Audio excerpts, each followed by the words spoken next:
15 जजेस। अली सर, अब कल जब सुबह 11:30 बजे 8 रुकनी बेंच समाअत करेगा तो उसमें सिर्फ दरखास्त गुजारों को सुना जाएगा या चंद मुतल्लिका इदारों या अफराद को भी तलब किया गया है, कोई नोटिस वगैरह जारी हुए? जी,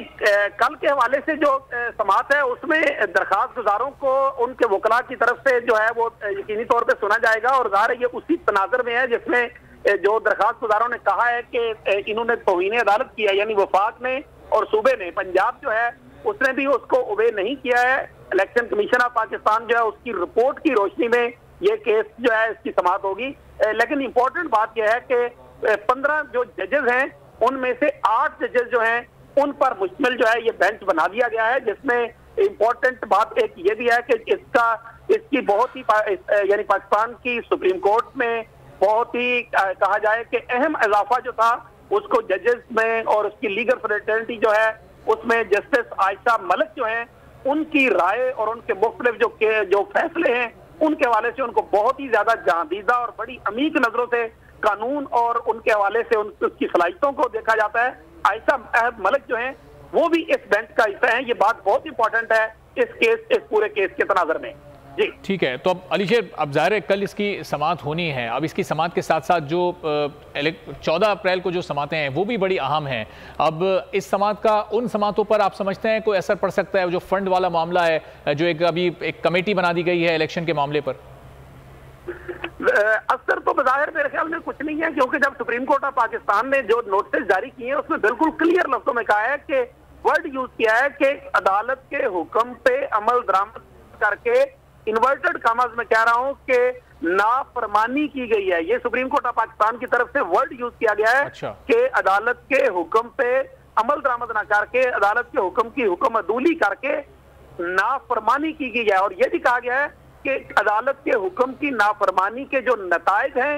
वो भी आइन और कानून में वाजे हैं। लेकिन एक चीज बड़ी इंपॉर्टेंट उसकी में इसी नोटिस में मौजूद है, जिसमें नोटिस में ये कहा गया है कि हमारी एक तरह से जो है वो तरजीह कह लें या उसकी जो वर्डिंग है उसमें ये कहा गया है कि हमारा मकसद जो है वो फंड्स की फराहमी है, तौहीन अदालत से ज्यादा हमारा मकसद जो है वो फंड्स की फराहमी है। तो बज़ाहिर जो है वो ये लगता है, ज़ाहिर फैसला तो अदालत ने करना है, लेकिन बज़ाहिर ये लगता है कि शायद अदालत जो है वो इब्तदाई मरहले में तहम्मुल का मुजाहरा करेगी और तौहीन अदालत की कार्रवाई की तरफ जाने की बजाय कोशिश यही करेगी कि हुकूमत के जो मुख्तलिफ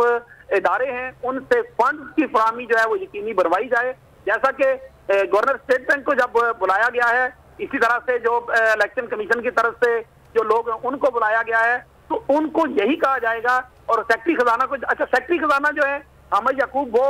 दौरा अमेरिका पे है और IMF के साथ मुज़ाकरात वगैरह जो है उस मामले में मसरूफ है। लेकिन पिछली समाअत में भी एडिशनल सेक्रेटरी जो थे वो पेश हुए थे सुप्रीम कोर्ट ऑफ पाकिस्तान में, और मुमकिन तौर पे वजारत खजाना की तरफ से नुमाइंदगी जो है वो एडिशनल सेक्रेटरी की हो सकती है, उनकी तरफ से जवाब आ सकता है। बज़ाहिर जो अब तक की सिचुएशन है उसमें इलेक्शन कमीशन ने यही कहा है कि इन इदारों ने हमें यह कहा है कि हमें पार्लियामेंट ने पाबंद किया है, यानी कौमी असम्बली ने पाबंद किया है कि जब तक वो मंजूरी नहीं देते उस वक्त तक जो है वो हम ये फंड नहीं दे सकते। और उसकी मंजूरी के हवाले से जो बिल है, फाइनेंस बिल, तो जो साझेदार ने पेश किया था और उसको अब कौमी असम्बली की कायमा कमेटी में भेजा गया हुआ है, फिर सेनेट में भेजा गया, फिर सेनेट की कायमा कमेटी का इजलास जो है वो 24 घंटे से अब ज्यादा गुजर चुके हुए हैं, उसका इजलास भी नहीं बुलाया गया। तो इस तरह से बज़ाहिर यही लगता है कि हुकूमत जो है वो इस मामले को उस वक्त तक डिले करना चाहती है जब तक सदर ममलकत के पास जो 10 दिन है इस बिल पे दस्तखत करने के हवाले से कि वो दिन गुजर जाएं,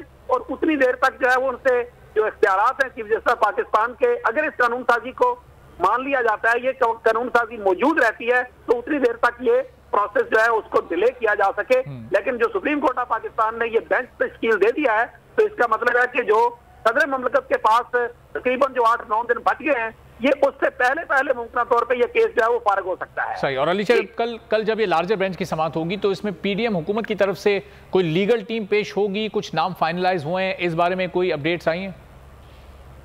अभी तक तो ये नहीं कहा जा सकता। उसकी वजह यह है कि जब तक ये बात क्लियर ना हो जाए कि